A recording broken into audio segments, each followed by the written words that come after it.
Hello and welcome to another episode of the BGBI podcast. You join me and my friend Oscar over here to talk about many things motoring that are surrounded in beers, gears, and bad ideas. Hence the BGBI. Mostly bad ideas. Yes, yes. And I think this one specifically is bad ideas down the line of buying cars. I mean, we've already touched on this kind of thing before, but this kind of goes more in depth, I think, doesn't it, on the that kind of buying cars market and dodgy things. So it's all encompassing this episode. It's not in the traditional sense of how we normally do these podcasts. We bring in a real life story. This is sort of storytelling from make believe, but is in a way that is related to our personal lives and your guys' personal lives at home. It's more of the informative side. Yeah, exactly. It's kind of telling you what to look out for and how to avoid it and how to avoid being scams. And we may even bring in some stories of our own about when we've been pretty up against it with car buying.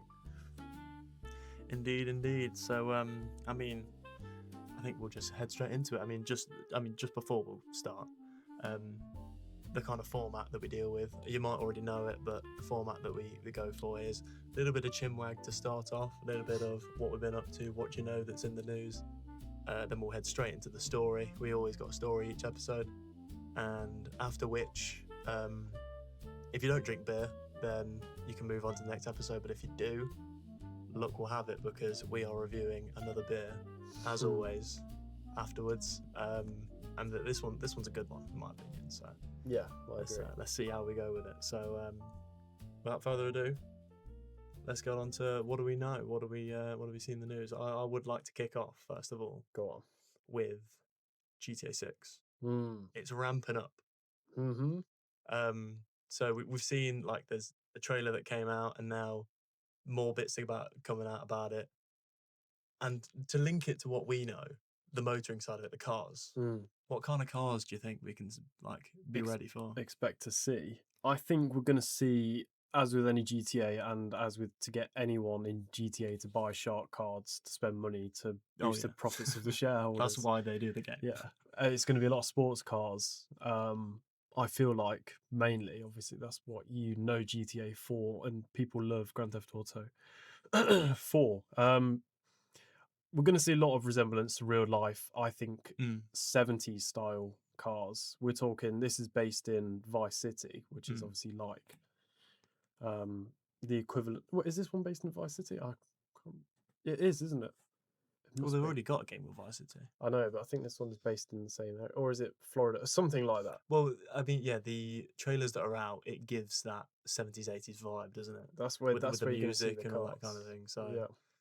Yeah, I mean, I reckon for simplicity, because you got all the Forza games that are pretty much the same. Forza Horizon 6 is the same as 5, 4, and 3. Yes. So I wonder if GTA is going to go down the same line, where they're going to have the same cars, maybe make them look a bit better. But if they have the same kind of cars, and then add a load of new ones, cars that have come out since they've done updates on GTA 5. So you definitely see that more in the online version. I think just the updates that come with it. In the story mode version now, I think, like you say, it's going to be 70s galore. Yeah, old classics. Probably like cocaine and DeLoreans kind of thing. That kind of aesthetic. That's what you'll be seeing a lot of, I reckon. Well, this brings me into my what do I know? And obviously we usually share this. You bring in 2, I bring in 1. And this one that I'm bringing today, it's quite an interesting one, very topical, especially with our age group, is AI. Right, yeah. Massive influx. And Ford realised they'd made a mistake. And this mistake being, we used 900-ish AI-powered cameras for quality control in the factory, is what they did.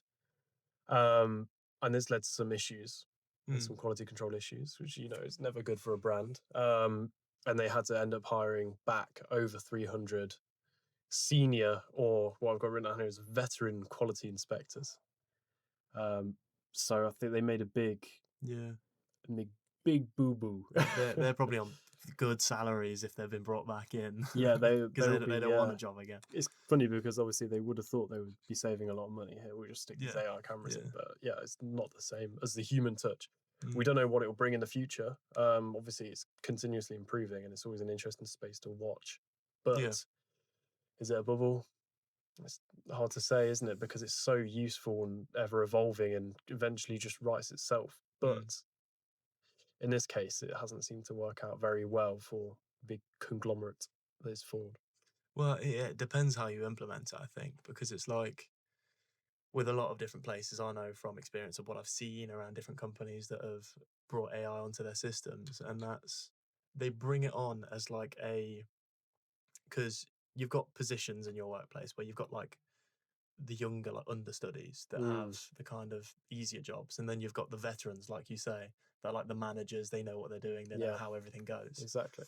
And they replaced the kind of younger, more junior roles with AI to kind of do the hard work, and then the senior managers stayed in to kind of make sure the AI is doing the right job and kind of say yes and let it go.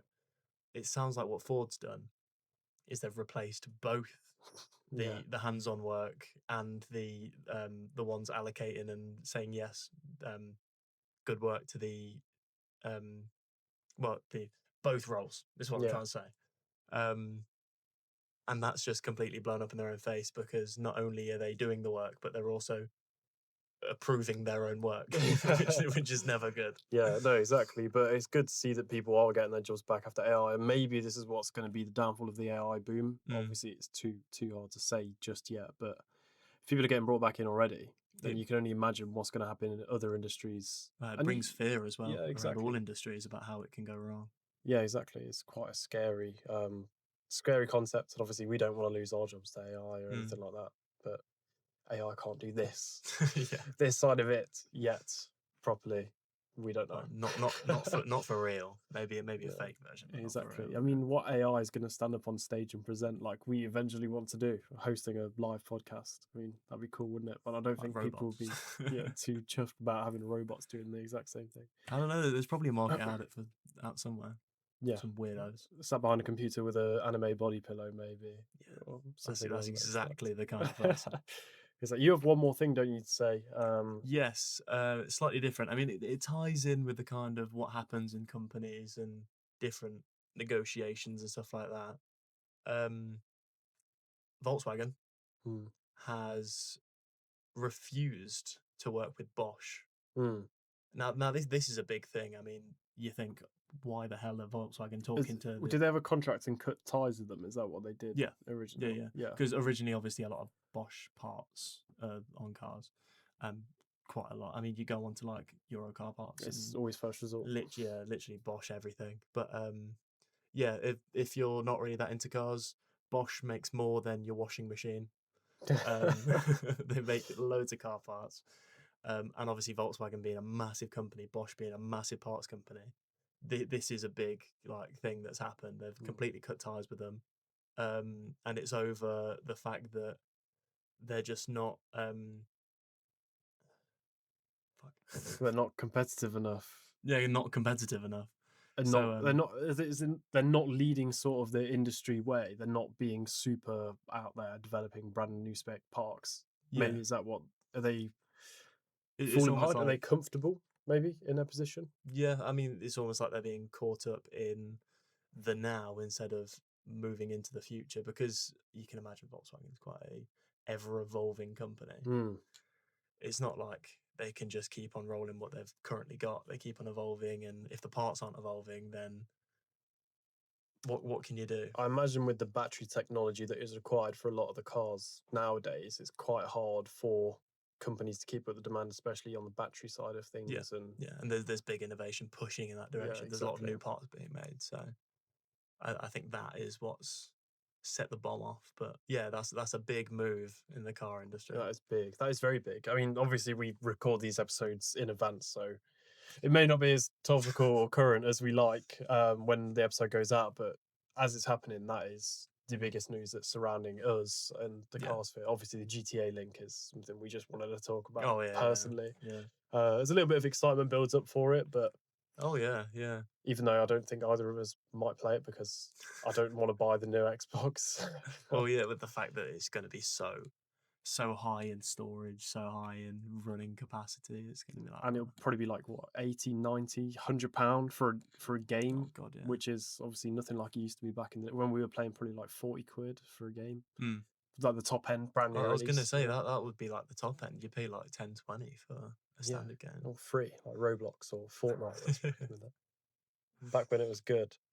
So shall we move on to the sort of main elements of today's story? We'll break it down into, obviously we like to bring in a gear bit as well. Obviously the beer's gears.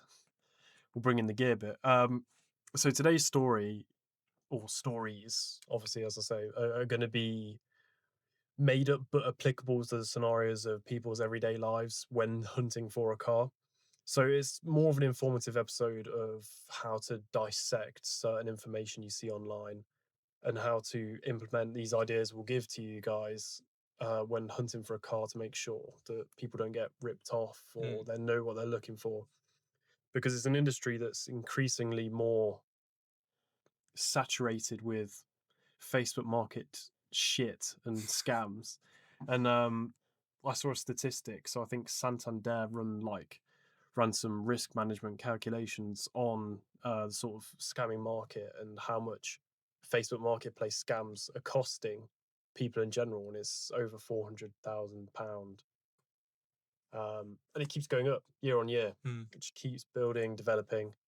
So I'm really conscious that it's something we should bring to light, especially as car enthusiasts ourselves, and as someone who recently bought a new car. Yeah. Should we talk about that briefly before we get into it? I think it's really important. We can do. I mean, it will probably be in many a video in future, but I've made the jump. I've officially made the jump all the way. I mean, this is a big jump. All the way from a Volvo C30, as you might know, to a Volvo V50 that's on the same platform, same R design, same engine. Even it's a D2 1.6.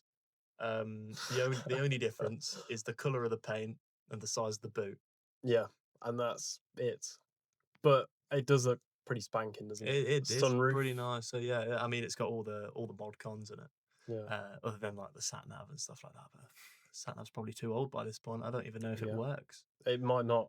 I mean, I know from when I had that BMW 3 Series E92, the sat nav in that was ancient. It's pretty much unusable. I mean, you just link your phone up and. I'd rather just have a phone holder vent thing that sticks onto the vent. Yeah. I think that's so much. I'd rather use that, or retrofit a Apple CarPlay system. Yeah, but that's such a pain in the ass. Yeah, you could easily, without spending money, that can be a janky one. Oh yeah. Yeah, I don't know. But yeah, I mean that's very exciting because I mean I haven't got the car yet. I've paid for it. Well, paid for a part of it. But they just hand over and stuff. And this was dealership. Yes. Yeah. So you know it's good hands, pretty safe hands, and it wasn't from Birmingham. Yes, that's the main point. I don't know how much you're going to talk about locations in this, but yes. Yeah, so it wasn't Birmingham. Some people say they get some good things from Birmingham, but I personally haven't, and I'm staying with that. Yeah, exactly. And the only car I bought from Birmingham died after a year, so I can't really say any good things either. So the gear bit, the main premise behind this sort of stories we'll share today is Facebook Marketplace scams. How dangerous are they? What to look out for? What's in the adverts? What do scammers typically do that gets people in and traps them in? Snares them, ensnares people into this dangerous way of living. So the first bit we'll talk about quickly in this gear section is the appeal of a bargain. Who doesn't love a bargain? Oh wow, yeah. And when you're looking for a car, typically people are quite stingy, I would say, when it comes to buying a car, and everyone will always be trying to knock a bit off the price. So they'll come in and say, oh, will you accept, here's 10 grand under the offer price. Yeah. And I certainly had that when I sold my BMW. And in fact, I sold it at a loss anyway, which you do with cars. But what did you put it up for? I had it for 4.5. 4.5. And I sold it for 3,850. Yeah. I mean, it's not quite a low ball, but it's a big cut off that big slice of the pie. It is a big old slice of the pie. It was 600 odd quid. And the guy, to be fair, he was just a bit of a twat. and if you're watching this, I'm sorry, mate, but you said you'll buy it straight away, seen for $4,000. You turned up and you're like, oh, can you do 3.7? I was like, no, I can absolutely not do 3.7. That's got to be on the buyer's rule book, isn't it? Promise something, turn up and go, oh, I've just Yeah, seen exactly. the tyre Because condition. that was 500 quid under the price as well. Hmm. So I was like, look, I'll take $4,000 from 4.5 if you buy it today. And he was like, yeah, cool, no problem. I'll come down and have a look. He's like, no, this is wrong. This is wrong. I was like, it's not. And it wasn't smoking before you touched it, mate. So yeah, that's already one bad experience that I've had with it. But the appeal at the bargain, yeah, underpriced car, very hard to walk away from. Yeah, it's almost like when you're scrolling down listings and you see a certain car that you're kind of looking out for, and it's like maybe even 3/4 of the price of the rest of them. It's just a little bit less. You're just like, boom, I'm looking at this one. And then you find out there's some stuff wrong with it, or it's from Birmingham, and then you kind of keep on scrolling. You keep on scrolling. But it's also the second point here is we also forget that there is good cars on the market. So there's millions of privately sold cars that are in really good condition and are what the owner says. They may just not have the car knowledge or know the actual value of what their car would be worth. So they might sell it for a discount, and without realizing, someone comes along, snaps it up straight away at a loss. Also talk about what a sensible sight unseen process would look like. How do people actually know from an auction or from a Facebook marketplace to correctly identify any of the problems and how to contact the owners and get a proper viewing of the car if you cannot leave the house or you're swamped with work and the only way you can reserve the car is online. And then we'll also speak about maybe one or two of our own pungent stories, which is interesting, and we'll get into it. I mean, I know I've got one lined up, and you know exactly what the car is, and you know it'll be a very rainy night in Northampton that we talk about this car. I mean, it's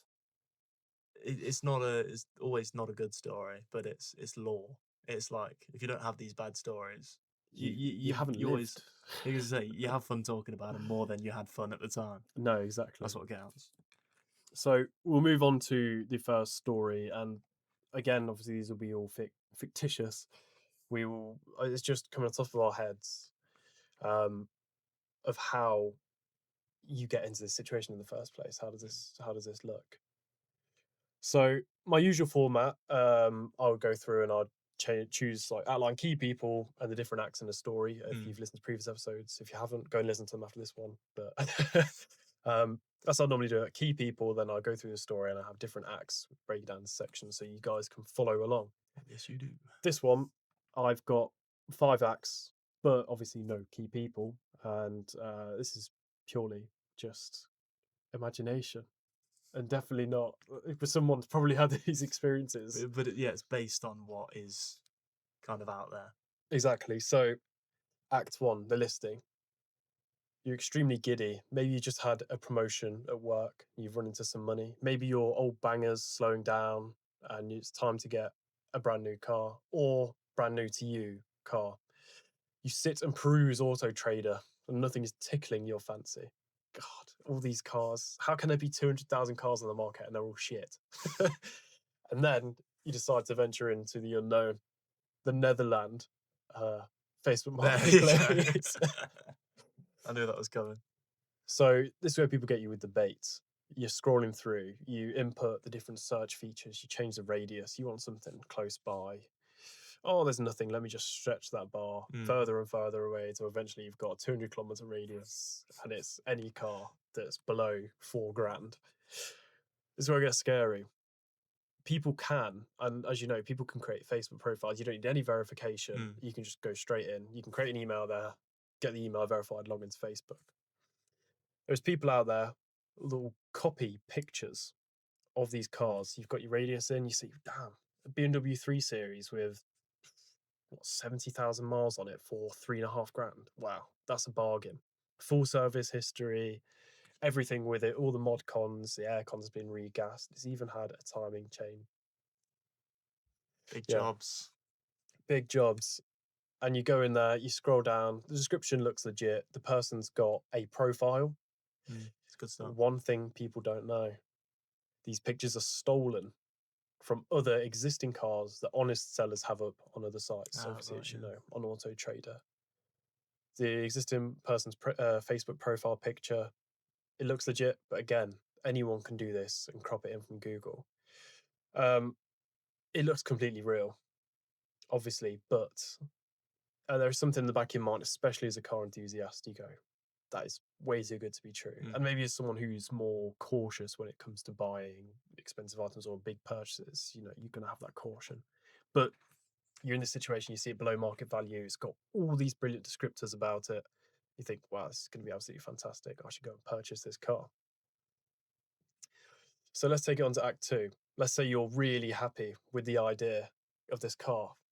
This brand new BMW, to me, has really tickled my fancy. I'm going to go ahead and pay up front by bank transfer. Oh. So we're overlooking the value of the car, first of all, and now we're overlooking the safety of the Yes. bank transfer. You're Okay. overlooking the safety of bank transfer. And usually, obviously, bank accounts are, you know, setting up a new direct debit to someone, say, let's say when we transfer each other money, when we first came up with the contact details, it would ask you, Yeah. are you being asked to send money you've never sent to before, or to this person before, or isn't a friend and family? Most of the time you click, yeah, they're a friend and family or Yeah. whatever. But obviously, people in this situation, the seller might say, just click friends and family. Look, it's Yeah, quicker, yeah. whatever. So they guilt you into buying it. Maybe they've pressured you, put a lot of pressure on for you to try and do it. They give you fake contracts via email. They give you some guarantees, obviously unknowing to this buyer, but it's all bullshit. Yeah. But I mean, even by this point, like you said earlier, about if you can't move around that easily, you can't like leave the house. If you're too busy, if you swamped with work, that kind of thing. This kind of way of buying cars is pretty much like the only way you can do it. Mm, So the fact that, I mean, to us, we're joking around, and this sounds really sketchy already. yeah. But some people like shop for cars this way because this is Yeah, the only they way they just can do. do it. Yeah, So they can exactly. be easily caught out by this kind of thing. And that's the really scary part, and that's where you really have to feel people that may have disabilities that can't leave the house, or again they're away, and maybe they're coming back from living abroad and they need a car ASAP, Yeah. and they need to get it in the UK, just have something. So just continuing on, it seems like a good deal. They sent you the guarantee over, they sent you a contract over, you signed it, you sent them back, and now they're telling you send us this account, da sort code, account number. You willingly, without negotiating a price, send over the full £4,000 for this Full asking price. 2008 BMW or whatever year car it would be. And the real kicker, and this comes now, the seller blocks you on everything and vanishes from sight. No traceability. No traceability whatsoever. I know it's important to mention this as well within the actual segment, and this is just going off the story a second, is that you can actually get your money back applying through your bank. And there's also some overseer watchdogs that ensure if this situation did occur to someone, you can get your money back. And I think you can get up to £85,000. So obviously, Pretty much the cost of whatever car you're getting. yeah, I mean, you can buy a brand new Porsche for Yeah. that sort of money. So you can get it back, and it's important that if anyone has had this happen to them, there is I ways to never get knew this about back. that. Yeah. Yeah, so there is ways to get it back. There we are. The seller vanishes, untraceable. You can't get it back. All you've sent and all you have is their bank details, which may be like a faux account that Yeah. they've set up. And that brings a close to the Act 2. Now, Act 3, it goes on to a slightly different story, but it's also something that you should be wary of when you have a car. Let's say you bought a car and it was fantastic. You bought it from a reputable, reliable seller, and you have it on the road, or you buy something from someone dodgy. Mm. But what they've done is cloned a car. You very familiar with this? Somewhat, yeah. So the car exists, but the plates are cloned, obviously. And the innocent keeper. So let's say you have this car, it's registered to somebody else, or someone clones your plate yourself, which is happened to be known cases across the UK, and apparently there's a ridiculous number that I saw when researching this. It's the amount of fines people get for clone plates, All right. and it's like a number you wouldn't believe. We'll try and put it in the description or something in this video, and we'll link sources to this as well. But someone's cloned your plate. You're in a situation you don't know. You just harmlessly posted your photo of your car online. You're really happy with your new purchase. They've cloned your plate and put it on their Volvo and are now doing 120 miles an hour down the motorway. And unbeknownst to you, you're racking up all of these fines, all of these parking charge fines, etc., where they're just slinging it about, slinging their Volvo wherever they want, sling it in every parking space. And this is a very real danger and one that people face every day. So you have got to be very wary of having your number plate on, especially if it's quite a popular car. I mean, what's popular nowadays? Ford Fiestas, those sort of generation, maybe like younger ones. I guess if you're cloning a car, it's better to have one that there's more cars out there. Because if there's, say, like, if you go on to howmanyleft.com, and there's like 3 black C30s left, I mean, it's a lot more than that, but you kind of know you're a bit safer. Yeah, and it's like there's less bad ones out there, but yeah, Ford Fiesta, any kind of color, whatever it is, they're all common.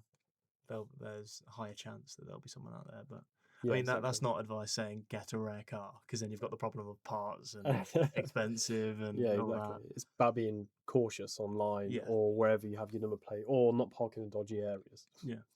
Maybe that's the biggest one. Never park in Birmingham. Okay, so Act 4. This is one I titled The Hidden History. So again, you're perusing Facebook Marketplace. You're just having, whoa, that's a nice Range Rover. How many people say that? You think, whoa, that's a nice Range Rover. You go through, oh, this looks fantastic. I'm looking through the advert, the description, the seller all seems legit.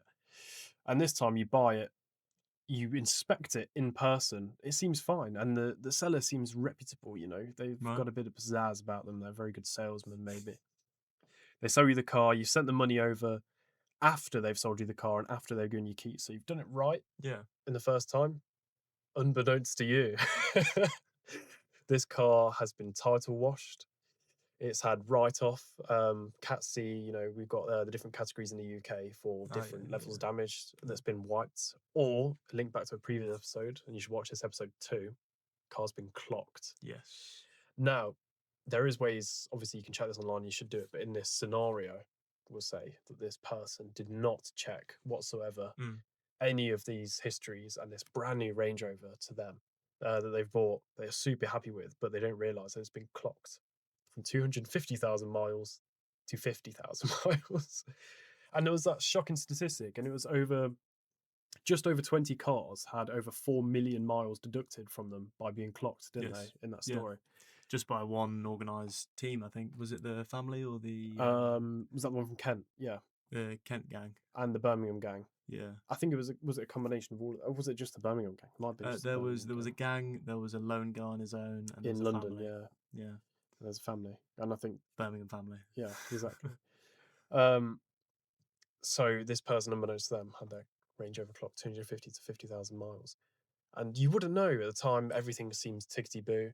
But imagine you go back the next day and the seller has blocked you on everything, ghosted you, much like the first story bring up. As soon as you send the money, it's gone. But this time, you have the vehicle, you have the key, but the car is a heap of junk that has got as much miles as it takes to get to the moon on the car. And again, we must also say that there is ways to check this. Obviously, you can go on MOT checker, check your car, check the history, and you can scroll through manually, or there are some paid versions out there. We can't say as we're not sponsored by them. But those paid versions, they give you a little graph, and it shows you the mileage over time. And obviously that graph, that mileage over time, needs to keep on going up. If it goes down, how's it lost miles? Yeah, exactly. It's driven in reverse down the motorway. The good old jack it up and just let it go in reverse for a while. The mileage will come up. But yeah, so if you see the graph go down, then that means it's been clocked. And they get that information from the MOT certificates. So even if you just go on gov.uk and search up MOT history of a car, put in the reg, and just look at the dates, chronological order, make sure the mileage is going up. So in parts, you don't really need to have these paid ones. for clocking anyway, because you can just go on the MOT. But I think it's still worth to do one of these paid ones, because what's it like, 12, I think 12 quid or something? the Like that? cheapest one we found was £5, and Five there's the quid, one yeah. that you found, I believe, because I was paying £12 for the other one, The other one. and you were paying £5 for this one. And I Yes. think I chose that. I ended up doing the £5 Yeah. one. But it's also important to note that the paid ones also give you checks on outstanding finance, write-off categories, and tyre washing as well, which are very important. And I don't know if you can. We haven't tried searching that for free, because usually we'd just pay the £5 because you're already paying £5 for a car. So Yeah. £5 just Yeah. to check is Yeah. it's nothing in the grand scheme of the car purchase. But yeah, no, it's really, really interesting to link I that to think that. I will tell more of the story later on, but one of the purchases that I nearly made, I didn't make because of the check that I did. So There we'll you get go. on to that later. There'll be a little callback later on, but So we'll go to Act 5 now, and here I've written down something else, but I want to just go off piste. I want to go off piste here. We won't look at the. I want to bring in our own stories for Act 5. okay. I Yeah, think this yeah, would be much more enjoyable for the listener at home, yeah. you guys. So should we start off with my story? We can do it. Start off with yours, yeah, and then return back to mine. Now, this is a fantastic situation to be in. I've let go of my lovely BMW. I let go of my lovely Mini, and I'm left with Yeah. nothing. Nothing. And I want to look for a new car. And in my hunt for a Volkswagen Golf Mark IV 1.9 TDI, I come across multiple different cars. It's a very common car. There's a lot out there, but I've looked at 3. I shortlisted 3 from the website because they looked right in the photos. The seller looks legit. This is on Auto Trader as well, so it has a few more safety precautions on Auto Trader. One of them, the car was a car. I do the checks, the searches, go online. It's listed as a panel van. Oh yes, yes, I remember this. Yeah, I completely forgot about that. And the seller seemed like a really lovely person, genuinely, and they didn't live too far from where I live. And I was so tempted to go and do it, but I thought that just is so dodgy. Yeah. And so it's important to do the check. It came as a panel van, and it had done 0 miles in like 2 years. Yeah. Well, So I thought, like, how can that? It was almost like either this is like a software fault or something like that, or I don't know, because why the hell would a VW Golf be a panel van? Yeah, it didn't have any panels on the windows. It had full glass windows around the exterior. It wasn't like a car derived van, was it? It was a car, and for some reason it was misinterpreting it. Yeah, no, it was really strange. The second one was Birminghamese one. Right. And I just knew instantly from the photos they looked dodgy. It was way too cheap. I think it was like 800 quid. And I was like, yeah, that's too good to be true. So I just instantly binned that off. My car angel sat on my shoulder and told me, you do not need this car. And then finally the third one, which we ended up buying, and touch wood, still exists. Yeah, still going. I love this car to bits as well. But the story we had buying it. So we did the checks online as much as we could do without seeing it in person. We arranged to view the seller. To view the seller? Yes, we viewed the seller. We certainly viewed the seller. With a firm handshake for about 20 minutes. Yeah, exactly. But on the way down, this was just a terrible journey, wasn't it, to begin with? Like, it was a bad journey. We got trapped with all the flooding and the rain on the way to it. I remember there was that back road we had to go down. Oh, we had to come back and go back in, yeah. But I mean, on the run up to it, I mean, I can only assume that was the only date we could really go pick it up. It was because a Sunday. It was both me and you at the same time. And obviously, it was later on in the day, so something was going on that day, I think. And we did it later on in the day because it was dark by the time. It was in the middle of November as well. Well, it was just the end of November. And we were going through the throes of having cars and new cars, and this one, we turned up absolutely sodden, didn't we? And we went to see this guy, and the car was sat on the front. And so this is where it gets dodgy. He didn't have the V5, and I had to apply for a V62. I sent off a V62 just to get the V5 to me. He didn't have the V5. The boot didn't unlock. We're outside inspecting it in the pitch black, in the rain. And the bloke really did not seem nuts. Like, fortunately, he hadn't parked the car. Like, we knew where he was. Yeah. And we knew his house was there, and we knew he didn't park round the corner to be away from his house, Yeah. like some dodgy deal. And he had it right outside his house. But I just can't recommend doing that to any of the viewers, to go out and check it in the middle of the night. Yeah. Well, not in the middle of the night, but late when it's raining. And then the dodgiest part was the V5 situation. Well, there was something else as well that you're missing, I think. The fact that when you're buying a car, it's a good idea to make sure you kind of tap the exhaust to make sure it's cold, Yeah. to make sure it hasn't been ran, so you can cold start it. Oh, yeah. Especially in November, you can cold start the diesel and make sure it's all right. But he mentioned, I just popped round the corner to pick up my daughters from what was it, dance or something like that. Yeah. But he picks was it service manuals or something like that out the boot of his like BMW X5 or something like that. So it was like that's his car, but for some reason he's taken the Golf out to take his daughters out for dance. Yeah, exactly. Which doesn't seem like that is such a lie. Yeah, and also on the V5 it said one owner from new from Yes. 2003, but he wasn't the owner. He said he Yeah. got it in like a part exchange or something. He hadn't got the V5. Yeah. And then I tried texting him afterwards, and it just went to deliver. He didn't block me, but he just ignored me. Yeah. But we did get some money off. I think I haggled him down by 200 quid. Yeah. We went from like 1450 to 1250. But we ended up spending, I ended up spending £2,000 on repairing over the years, over 2 years. It's like £1,000 a year. Yeah. But I do love it. There's just something about it. And spending more on it, like buying the coilovers, I didn't have to do that. Yeah. Well, I mean, there was something about it, wasn't it? The springs or the dampers? Just the front right, I think, went.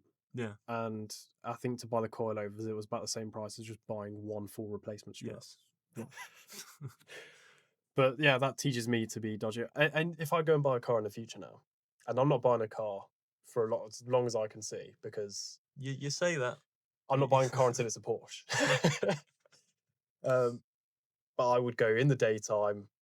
Always bring a friend. Always bring a friend, I would say, and especially someone who's knowledgeable about cars. Fortunately, we had Luke.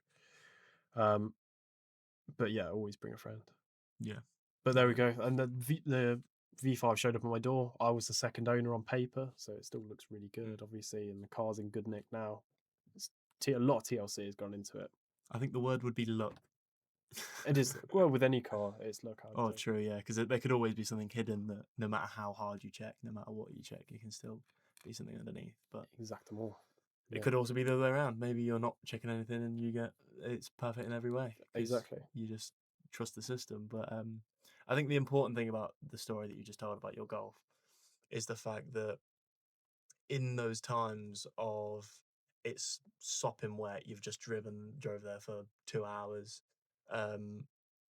You can almost feel when you're there looking at the car, you think, oh, but I've taken all this time. You're compelled to buy it. We're sodden with rain now. Let's just get the deal done. Let's go home. And you can kind of overlook things in that process. And then you're stuck with a dud of a car and you're like, yeah, exactly. Why did I do this? Exactly. But or you look out, like, fortunately, touch wood, I did. And I've since done, almost like 14,000 miles since I bought it. And I've not been here a lot. So to do that amount of mileage in that car and it's been to Belgium and back. Yes. Well, yeah. And it's been easily like just ate up those miles. Exactly. It didn't overheat. Yeah. I don't know. I love it. I love the 1.9 TDI. The indicators suffered. That was the only thing that suffered. Yes. Remember, we had to manually turn the indicator on and off because it just stayed on. Yeah, so I don't know what that was. Probably me wiring in my indicators on the sides of the car. They're just probably wired wrong. That's probably user error. But no, that was my little quick story. Bit of lore. Exactly, a bit of lore for the Golf. What was your story? I'm intrigued to hear. Do I know of this already? You probably do, but it's not a major story. So when I was searching around for Volvos, the C30s, I was doing these car checks on the ones that I was serious about buying, the ones that I was going to see. And I did talk about a bit of the story before in the previous episode, the one from Birmingham. But one of the things that made me not buy the car, not shell out the money for it, was the fact that on the check that I did, it came up as it's had a previous crash, and it came up with photos of when it was like in the what's it called when it's not impound?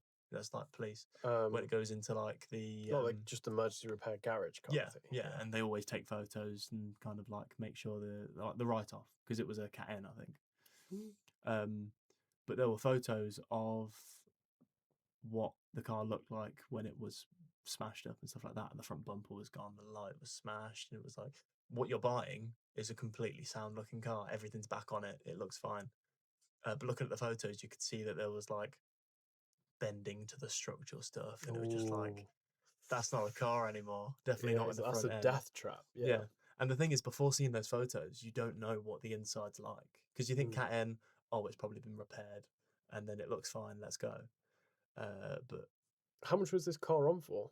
it was about half as much as what the other ones were for. So C30s at the time What, 3.5 were grand? like three and a half grand, and this one was like 1.5, 2 grand. I think it was like 1.5. So again, back to what you were saying earlier, you look at the lower half price of compared to the others, and you go, "Let me look at Boom. this one." Yeah, exactly. That's cool. That's the only just cause you need to like have a look at that car more in depth. But yeah, that was definitely something that stopped me from having a look even further at that car. I mean, I still went to see it. Oh, God, that was a fun experience. That was. you went with your dad, didn't you? Yeah, So yeah, that's that yeah. one, yeah.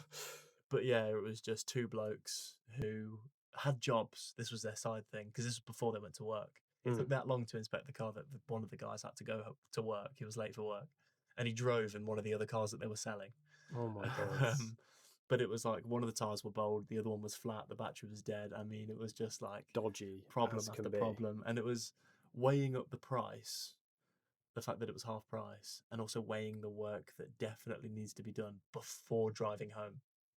And again, that was like a Sunday, getting late, need to get ready for work the week forward. So it was like, I really don't want to touch that with a 10-foot barge pole. yeah, It's yeah. kind I of mean, situation. it got to the point where they were like, you can go for a test drive. I mean, one of them said, oh, there's loads of police activity around Birmingham, so make sure you've got temporary insurance. And I was like, I'm just not going to take it for a test. I Yeah, mean, there's exactly. that much that, So dodgy. yeah, dodgy stuff to consider. So yeah, I just left that as it was. So luckily, walked away from that one, kept on shopping, and a few weeks later, I think, stumbled upon the one I got now. And like you say, Served you well. the word would be luck because other than a injector that I got replaced for about 200 quid, 300 quid, because I broke down the RAC did it. Other than that, I've had it for 3 years and nothing. I've done like a major service, but no breakdowns or anything like that. So whoever's having it next, You're in luck. can have a great car. Yeah, exactly. Well, you can buy it if this episode is live when it's up for sale. Yeah, yeah. Just drop us a message, drop us an email. Deal. Buy now. Yeah, exactly. Send us an offer. You can have the world famous. Yeah, N9 LBG. Well, no, you're not having the plane. That's my plane. I'm taking the plane with me. No. That kind of concludes the Dark Side of the Road segment. Obviously, it's a bit different to how we normally do it. We don't have a live story, but it's been quite interesting to come up with. I mean, you got our real stories mixed with the fake stories. I Yeah, mean, they all kind exactly. of combine into the same moral, isn't it? It's not. It's nice to try and come up with something as well, story-wise, just to captivate you, the listener, in And us. Keep us awake. and yeah, exactly, and also try to be informative because ultimately we also do want to spread awareness to help reduce in any kind of format that we possibly can to reduce the negative aspects around cars because we just want to shed a whole positive light on cars and car experiences and that as a whole. And so kind of shun all this bad stuff to the corner. So people now feel a bit more confident when going forward. As always, we like to do a little bit of a debate at the end. We usually bring in some questions I've come up with. At the end of each of the Dark Side of the Road segments. And these are always fresh to me, so I don't know what's coming far in my way. I'm Luke's just going in blind, yeah. So it's like homework, making sure I've been listening to the story. Yeah, exactly. So first kind of thing we do in the debate is just ask you how the overarching feelings of the story. How do you feel? Has that changed your mindset on anything going forward, or do you feel better about buying cars now? After all that fear mongering, no, I feel a lot worse. No, I mean, like you say, it does shed light on the kind of things that you've got to look out for. But I mean, buying a car, you're already thinking about loads of things. I mean, if you know a few bits about, if you don't know anything about cars, it's a scary thing to go into because you don't know what to check. You kind of run the engine and go, that sounds like an engine. let's buy the car. If you know things about cars, you're worried about what things to check. Like I said previously, but I'll say it again. When I was buying the C30 that I've got now, I was looking at different parts. I was looking at the tires, looking at the brake condition, looking at like the underneath, the exhaust, the end, like the engine, stuff like that. But I didn't open the oil cap to see what the oil was like, which is like a very Yogurt common cap, thing. yeah. Luckily there was nothing wrong with it, but I mean, if I was to do all those checks, making sure it's all alright, and then I open that and go, Boom. bollocks. Yeah, exactly. You took it home and you just paid for it, and there's nothing you can do Yeah. unless it was from a dealer, and that way you can take it back. Yes. Yeah, I guess private sales aren't really covered, are they? Private sales aren't really covered. You can get money back if you've been scammed, like you sent money to Yeah. someone and you didn't get the product. But once you buy as a private seller, I'm pretty sure you've got it. But if you buy from a dealer who's like a commercial seller or just a business as a whole, you have like a 30-day grace period where you can bring it back if Right, there's any issues and get your full money back. Yeah, because I guess within that period, it will show that you're not getting what was advertised. Yes, exactly. What is advertised is a working car. Yeah. And if it doesn't work in 30 days, it's not working. Yeah, exactly. Unless you buy from an auction site, then it's sold sight Yeah, unseen. It is Yeah. what it is. Yeah. Sight unseen. I remember seeing a video of there was a car that was going on like an online auction, and the bid went live.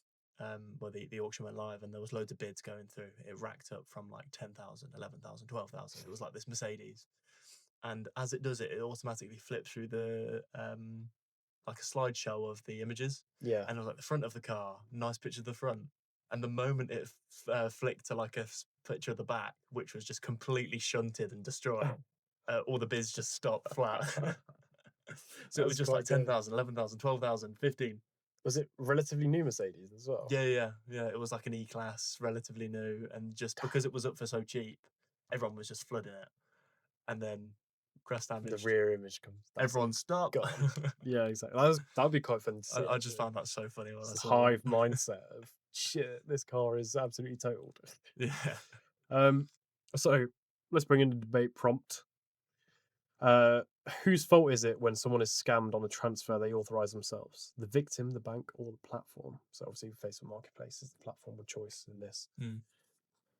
Well, I'd say a bit of the victim and a bit of the seller, obviously, because the seller knows what they're doing. He's criminal, dirty criminal. The victim, because you could argue that there's due diligence in there. You can be really diligent with the checks you have around cars, as we've spoken about here. Like you pay for private checks, you go in person, you make sure it's light. Yeah, you got to know what to do, but I mean, some bits are common sense. If it feels off, it's off. You don't have to go in with a deal, kind of. So some of it's like social and something like that, so you can't blame some people. But at the same time, make sure what you're doing is what you want to do. No, exactly, 100%.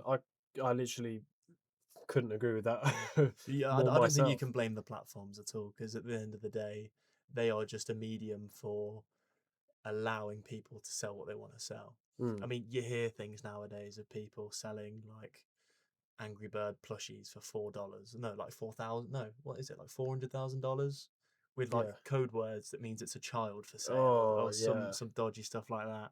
You can't blame the sites that these are on, because yes, you can argue that they are meant to kind of authorize these as they go along, but it takes so much money and manpower to allocate these and authorize them as they all go out, that it's just and it doesn't make commercial sense, does it really? You can't really do that. No, exactly. And the final debate prompt is, after hearing all the stories and everything comes together as a final concluding point, would either of us buy a car sight unseen? And what would it take for us to feel safe in that scenario? I'll let you answer, then I'll provide my answer. Should we both answer at the same time? On the count of three? Yeah. 3, 2, 1. No.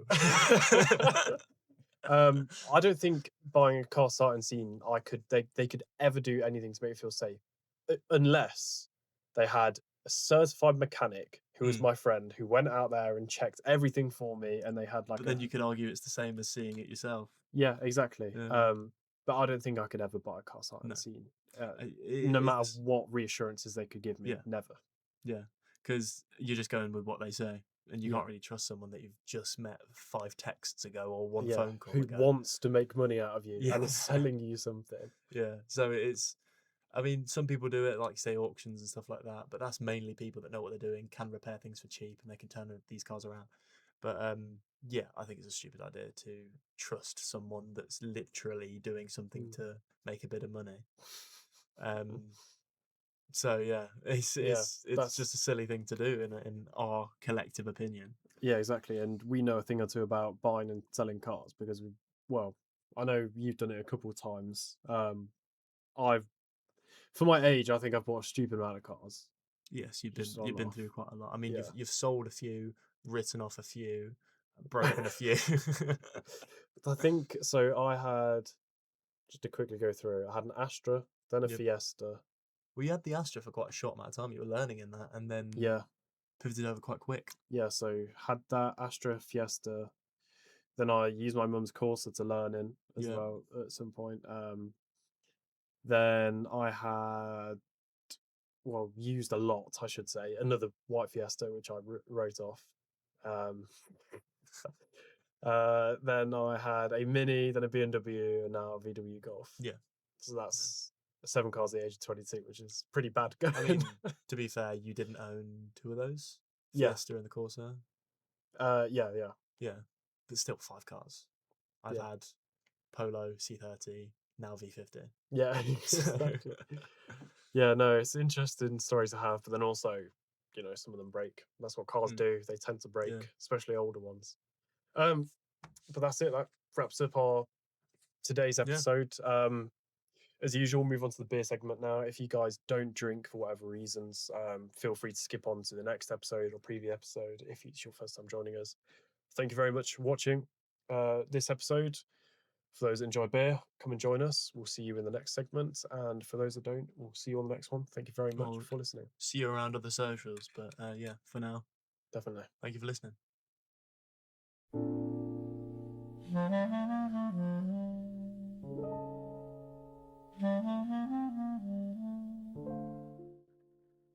And you join us once more in the beer corner. Yes. The lovely, lovely beer corner where lots of beer is had. There we go. And today we are having the Cruzcampo. Isn't that more of an Italian accent? Where's it from? Oh, Seville, Spain. Yeah, Spain. Cruzcampo. Hey, Cruzcampo. So one thing we do now, and we have done since, and we also just preface this by saying, obviously, always drink responsibly. That is the main message we want to send out there. Always drink responsibly. Are you being serious in the non-serious part of this podcast? But yes, do drink responsibly, please. One thing we check ever since episode 1 is always the best before date. Oh, because we had one that was out of date, wasn't it? Yes, it was out of date. Yes, thank you for reminding me about my out of date beer. So I just want you to guess what the best before on this beer is. Well, that one's store-bought, and we know it's store-bought. Yes. So we're kind of trusting the supermarket now to... I know, trusting something like today's episode. Do you necessarily want to trust something blindly? See the link there? See the link? See what we did there, guys? What? I've got to guess the best before date? Yes. I'm going to say February 2027. Close. March 2027. Almost there. I know. It's pretty long. Pretty lengthy. I didn't know beer lasts that long. We'll always give a quick rundown of the beer. And I know you like to run down the beer, so... Okay. Yeah. You read the guidelines. So this is a Cruzcampo from Seville, Spain. I didn't know where Seville was. This says on the back in writing, please enjoy responsibly. The bottle knows. The bottle knows more than some people. I mean, there's a picture of a pregnant woman with a cross through it. Yeah, well, yeah. Are you pregnant? No, not yet. I'm not pregnant, so that's all right. There's a picture of a car. Are you a car? Maybe. I do like a car. Yeah. Maybe I am a car. 18 plus, obviously. 660 mil. So this is a big boy.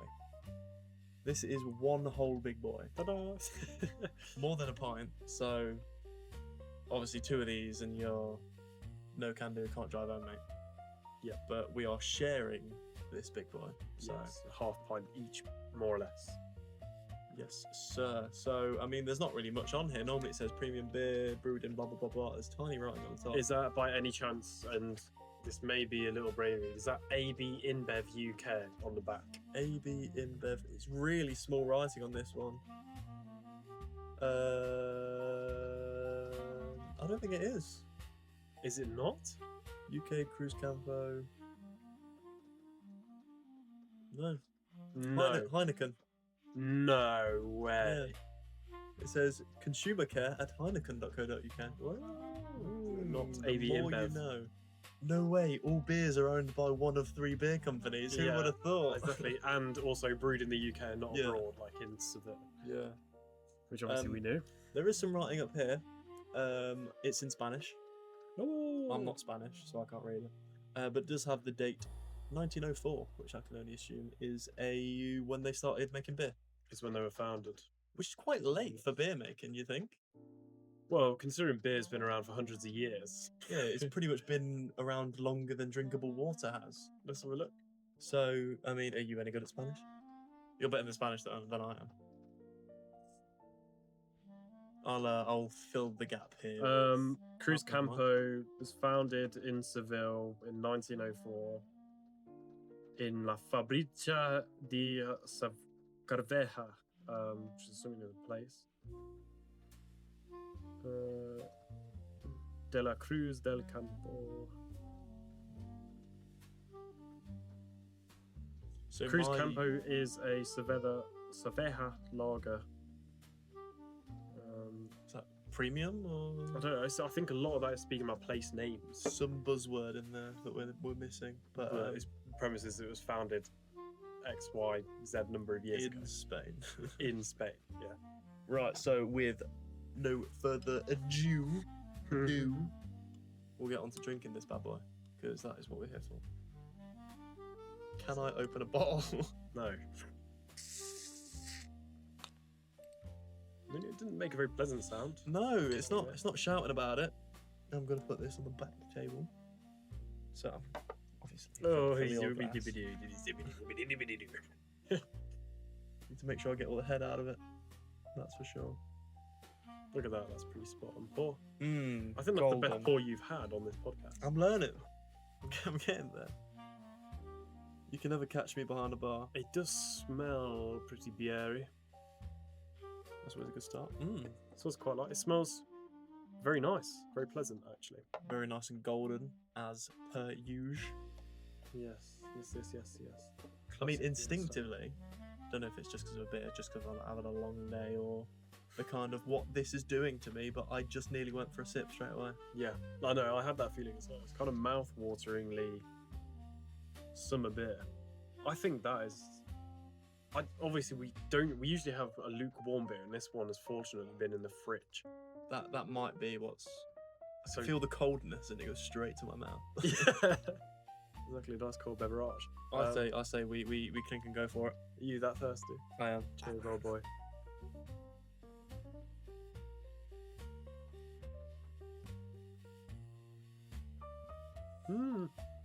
It's alright. Wow. Yeah. I think it's good. Don't get me wrong. I think it's good, but I don't know if I'd necessarily pick that in my lineup in my starting 6. Really. Yeah. So when we talk about when you're in a pub and you've got the best lineup of taps you can get, Cruz Campo isn't one on the.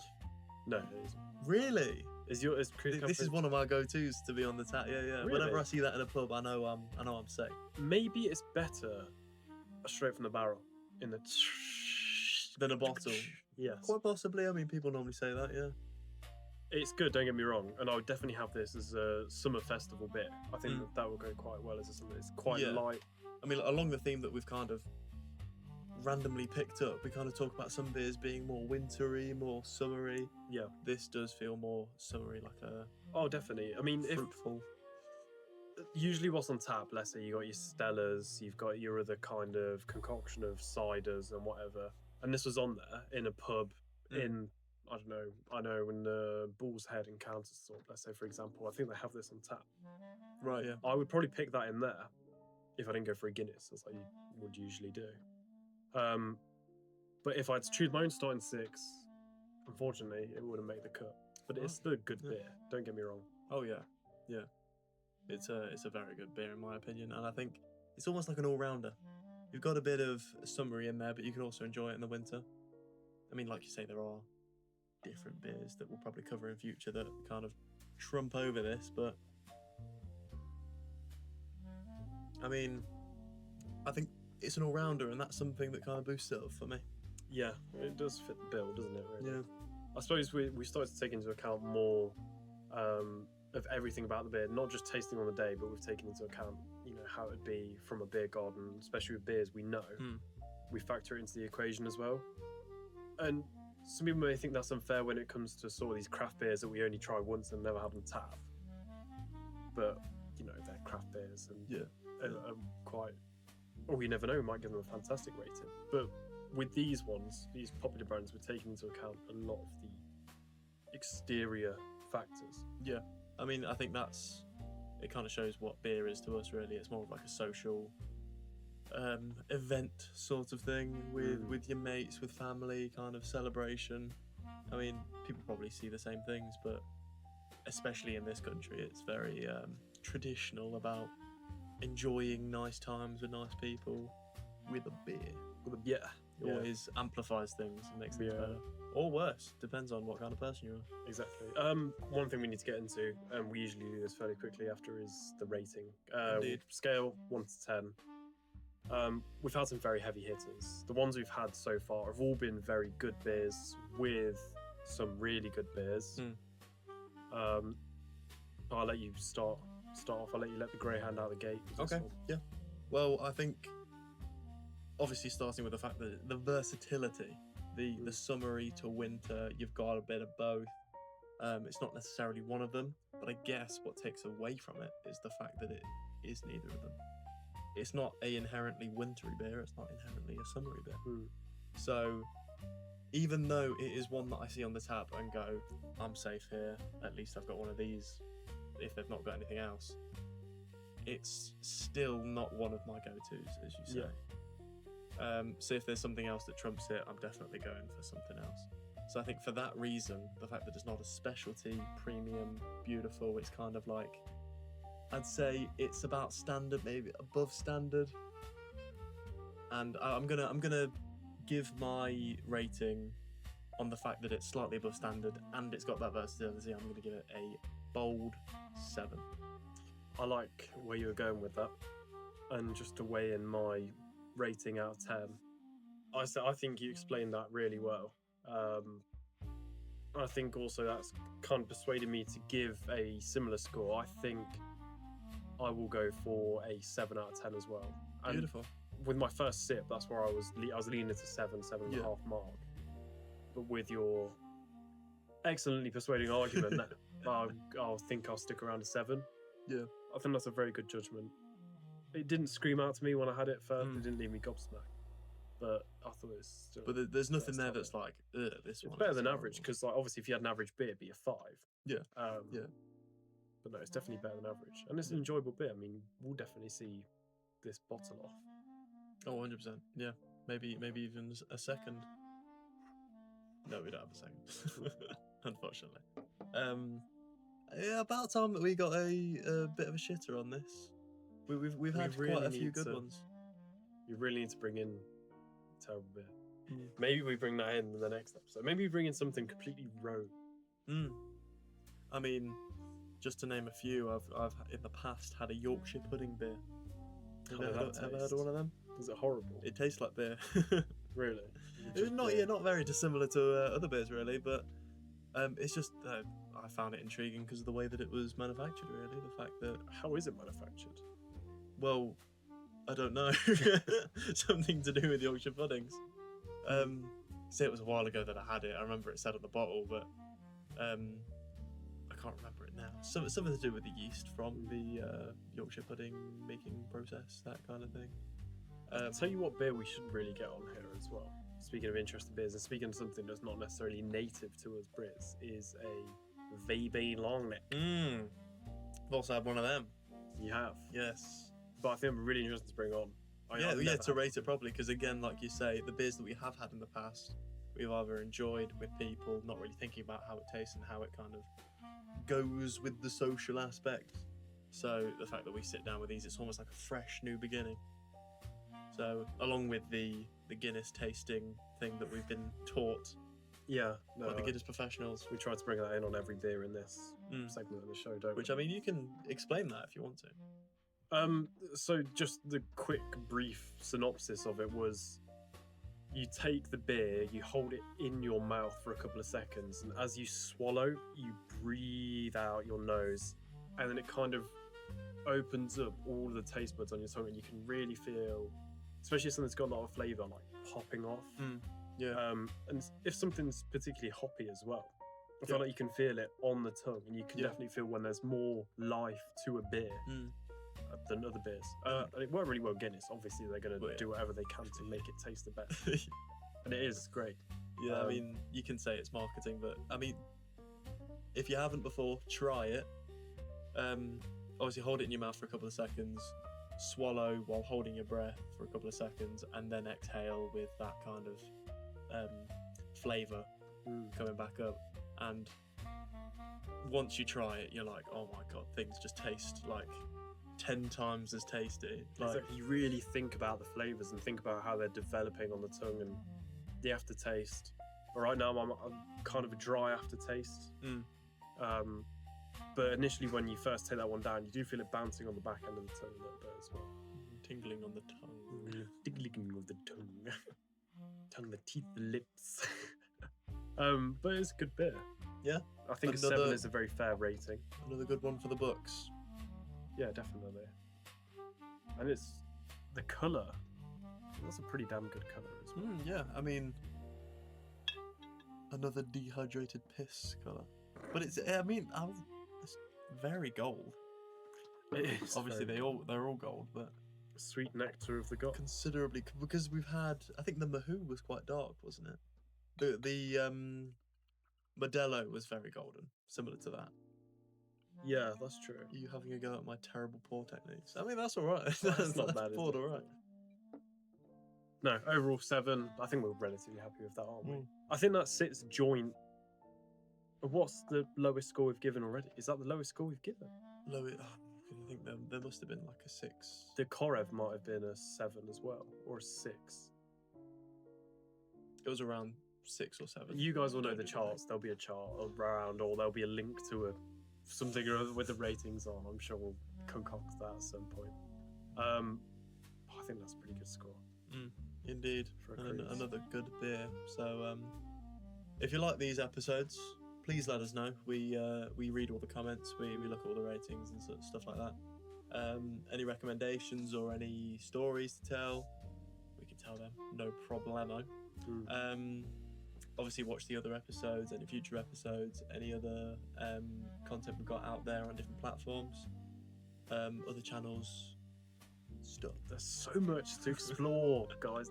Get involved. We love hearing all the stories. Yeah, hope you enjoyed this story and this beer segment and this chill out with the boys. Just a nice little relax, which is what this is. Pint in the pub, in the cosy pub with the fire going. Exactly this. The fire is that going out? It may be. Maybe they'll come and stoke it soon. Anyway, see if they can get it going again. And on that note, I think we'll wrap up. So see you in future episodes or anywhere you might see us. So see you then. See you guys soon.